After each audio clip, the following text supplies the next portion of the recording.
জাল ওষুধ নিয়ে উদ্বিগ্ন মুখ্যমন্ত্রী। ফেক ভিডিওর মতো ফেক মেডিসিন বাজারে ছড়িয়েছে, মন্তব্য মমতার। ওষুধের এক্সপায়ারি ডেট নিয়েও সতর্কবার্তা।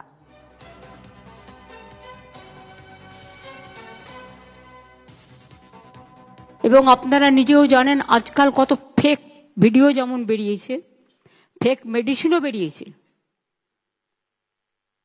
নানা রকম লোভ এত বেড়ে গেছে, একটা ভালো কাজকে খারাপ করে দিতে 1 সেকেন্ড লাগে।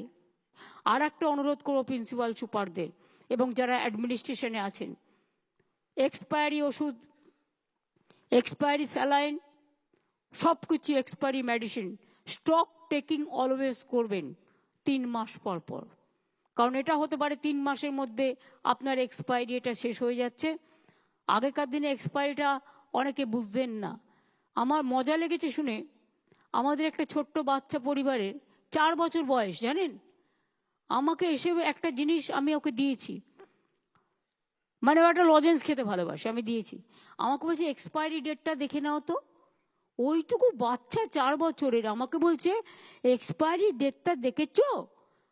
আমি বুঝলাম তার মানে আজকে বাচ্চারা কত সচেতন হয়ে গেছে।